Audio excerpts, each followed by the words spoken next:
हरे कृष्णा, राधे राधे। कैसे हैं आप लोग? आशा करती हूँ कि श्री हरि की कृपा आप सभी पर बनी रहे, आप सभी स्वस्थ हो और अच्छे हो।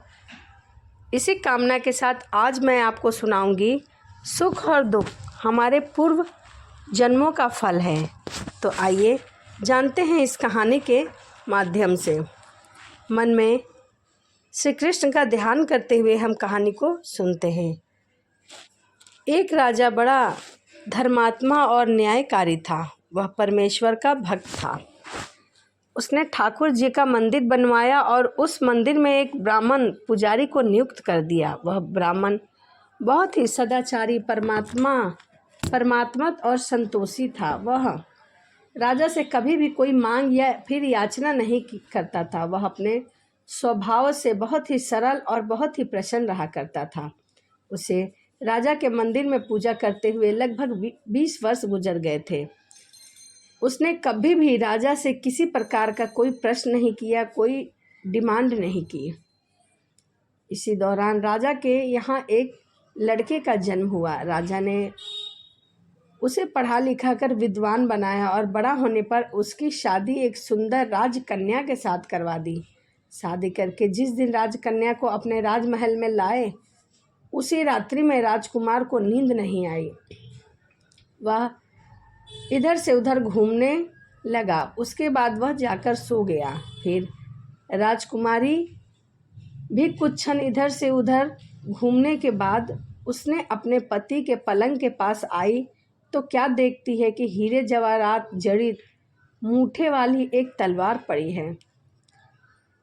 जब उस राजकन्या ने देखा कि वह तलवार बहुत ही सुंदर है तो वह उसे म्यान से बाहर निकालने लगी। तब तीक्ष्ण धार वाली और बिजली के समान प्रकाश वाली तलवार देखकर वह डर गई और डर के मारे वह तलवार उसके हाथ से छूट गया।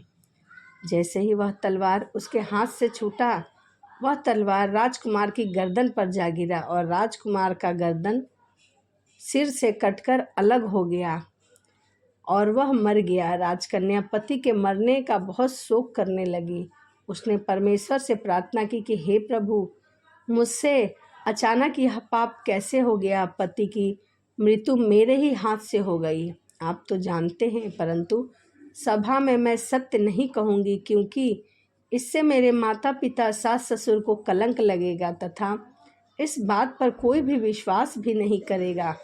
प्रातःकाल में जब पुजारी कुएं पर स्नान करने आया तो राजकन्या ने उन्हें देखकर जोर जोर से विलाप करना शुरू कर दिया और इस प्रकार कहने लगी, मेरे पति को कोई मार गया। वहाँ पर बहुत सारे लोग इकट्ठा हो गए। राजा भी वहाँ पर आए। राजा उनसे पूछने लगे कि किसने मारा। यह कहने लगी कि मैं नहीं जानती कि कौन था, परंतु उसे ठाकुर जी के मंदिर में जाते देखा है। राजा समेत सब लोग ठाकुर जी के मंदिर में आए तो ब्राह्मण को पूजा करते हुए देखा। उन्होंने यह सोचा कि इस ब्राह्मण ने ही मेरे पुत्र को मारा है, तो उसको पकड़ लिया और उससे पूछा कि तुमने राजकुमार को क्यों मारा है। तभी ब्राह्मण ने कहा कि मैंने राजकुमार को नहीं मारा है। मैंने तो उनका राजमहल भी नहीं देखा कि उनका राजमहल में कमरा किधर है। इसमें ईश्वर साक्षी है, बिना देखे किसी के अपराध पर दोष लगाना ठीक नहीं है। ब्राह्मण की तो कोई बात ही नहीं सुन रहा था। कोई कुछ कहता तो कोई कुछ कहता। राजा के दिल में बार बार यही विचार आ रहा था कि यह ब्राह्मण निर्दोष है, परंतु सभी के कहने पर राजा ने ब्राह्मण से कहा, मैं तुम्हें प्राण दंड तो नहीं दूंगा, लेकिन जिस हाथ से तुमने मेरे पुत्र को तलवार से मारा है, तेरा वह हाथ काटने का आदेश देता हूँ। ऐसा कहकर राजा ने उसका हाथ कटवा दिया। इस पर ब्राह्मण बहुत दुखी हुआ और राजा को अधर्मी जानकर उसका देश छोड़कर वहाँ से चला गया। वहाँ वह खोज करने लगा कि कोई ऐसा विद्वान ज्योतिष मिले जो बिना किसी अपराध हाथ कटने का कारण उससे पूछूं। किसी ने बताया कि काशी में एक विद्वान ज्योतिष रहते हैं। जब वह उनके घर पर जा पहुंचा तो ज्योतिषी कहीं बाहर गए हुए थे। उनके घर में उनकी धर्मपत्नी थी। उनकी धर्मपत्नी से पूछा, माता जी, आपके पति ज्योतिषी जी महाराज कहाँ गए हैं? जब उस स्त्री ने अपने मुख से अयोग असहनीय दुर्विचारण कहे, जिनको सुनकर वह ब्राह्मण हैरान रह गया और मन ही मन कहने लगा, मैं तो अपना हाथ काटने का कारण पूछने आया था, परंतु अब इनका भी हाल सबसे पहले पूछूंगा। इतने में ज्योतिषी आ गए। घर में प्रवेश करते ही ब्राह्मणी ने अनेक दुर्वचन कहकर उनका तिरस्कार किया, परंतु ज्योतिषी जी एकदम चुप रहे और अपनी स्त्री को कुछ भी नहीं कहा। इसके बाद वह अपनी गद्दी पर आकर बैठ गए। ब्राह्मणी को देखकर ज्योतिषी ने उनसे कहा, कहिए ब्राह्मण देवता, कैसे आना हुआ? आया तो था अपने बारे में पूछने के लिए, परंतु पहले आप अपना हाल चाल बताइए। आपकी पत्नी अपनी जुबान से आपका इतना तिरस्कार क्यों करती है, जो किसी से भी सहा नहीं जाएगा, और आप फिर भी सहन कर लेते हैं? आखिर इसका क्या कारण है? ज्योतिषी ने कहा, यह मेरी पत्नी नहीं, मेरा कर्म है। दुनिया में जिसको भी देखो, अर्थात भाई, बंधु, शिष्य, पुत्र, गुरु संबंधी, जो सब कुछ है, सब अपना अपना कर्म है। यह स्त्री नहीं, मेरा किया हुआ बुरा कर्म है, और यह बिना भोगे कटेगा भी नहीं। अपना किया हुआ जो भी शुभ अशुभ कर्म है, वह हमें अवश्य भोगना पड़ता है, चाहे अच्छा हो या फिर बुरा हो। बिना भोगे तो सैकड़ों करोड़ों अल्पों से गुजरने पर भी कर्म नहीं टल सकता। इसीलिए मैं अपने कर्म खुशी से भोग रहा हूँ और अपनी स्त्री की ताड़ना भी नहीं करता, ताकि आगे इस कर्म का फल न भोगना पड़े। ब्राह्मण ने पूछा, महाराज आपने क्या कर्म किया था? ज्योतिषी ने कहा, सुनिए, पूर्व जन्म में मैं कौवा और मेरी स्त्री गदही थी। उसकी पीठ पर एक फोड़ा था।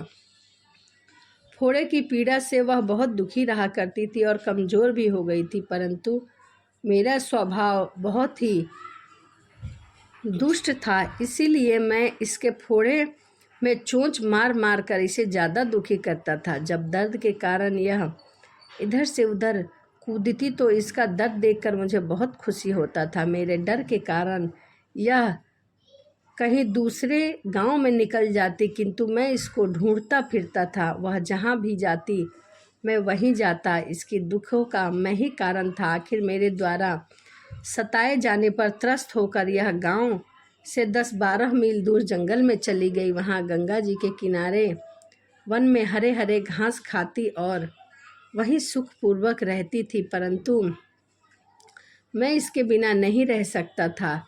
इसको ढूंढते ढूंढते मैं उसी वन में जा पहुंचा और वहां इसे देखते ही मैंने इसकी पीठ पर जोर से चोंच मारी तो मेरी चोंच इसकी हड्डी में चुभ गई। इस पर इसने अनेक प्रयास किए, फिर भी चोंच न छूटी। मैंने भी चोंच निकालने का बहुत ही प्रयास किया, मगर ना निकली। पानी के भय से ही यह दृष्ट मुझे छोड़ेगा, ऐसा सोचकर यह गंगा जी में प्रवेश कर गई, परंतु वहाँ भी मैं अपनी चोंच निकाल ना पाया। आखिर में बड़े प्रवाह में प्रवेश कर गई। गंगा का प्रवाह तेज होने के कारण हम दोनों बह गए और बहते बहते बीच में मर गए।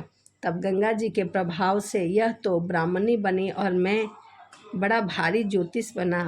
अब वही मेरी स्त्री हुई, जो मेरे मरण पर्यंत अपने मुख से गाली निकालकर मुझे दुख देती है, और मैं भी अपने पूर्व कर्मों का फल समझकर सहन कर लेता हूँ। इसका दोष नहीं मानूंगा, क्योंकि यह किए हुए कर्मों का ही फल है, इसीलिए मैं शांत रहता हूँ।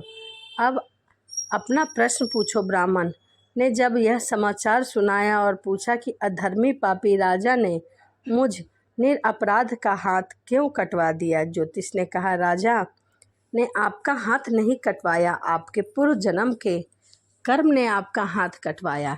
ब्राह्मण ने कहा, किस प्रकार? ज्योतिषी ने कहा, पूर्व जन्म में आप एक तपस्वी थे और राजकन्या गाय थी तथा राजकुमार कसाई था। वह कसाई जब गाय को मारने गया, तब गाय बेचारी जान बचाकर आपके सामने से जंगल में भाग गई। पीछे से कसाई आया और आपसे पूछा कि इधर कोई गाय तो नहीं आई, तो आपने प्रण रख कर कहा था कि मैं झूठ नहीं बोलूँगा। अतः जिस तरफ गाय गई थी उस तरफ आपने अपने हाथों का इशारा कर दिया था। उस कसाई ने जाकर उस गाय को मार डाला। गंगा के किनारे वह उसकी चमड़ी निकाल रहा था, इतने में उस जंगल में शेर आया और गाय एवं कसाई दोनों को खा लिया और गंगा जी के किनारे ही उसकी बची हुई हड्डियां उसमें बह गई। गंगा जी के प्रताप से कसाई को राजकुमार और गाय को राजकन्या का जन्म मिला एवं पूर्व जन्म में किए हुए उस कर्म ने एक रात्रि के लिए उन दोनों को इकट्ठा किया, क्योंकि कसाई ने गौ को हंसिए से मारा था। इसी कारण राजकन्या ने हाथों अन्यास ही तलवार गिरने से राजकुमार का सिर कट गया और वह मर गया। इस प्रकार अपना फल देकर कर्म निवृत्त हो गया। तुमने जो हाथ का इशारा रूप कर्म किया था, उस पाप कर्म ने तुम्हारा हाथ कटवा दिया। इसमें तुम्हारा ही दोष है, किसी अन्य का नहीं। ऐसा निश्चय कर सुखपूर्वक रहो। जितना सहज है ज्ञान संयुक्त जीवन, यदि हम इस कर्म सिद्धांत को मान ले और जान ले तो पूर्वकृत घोर से घोर कर्म का फल भोगना ही पड़ता है, चाहे वह दुख हो या फिर सुख हो।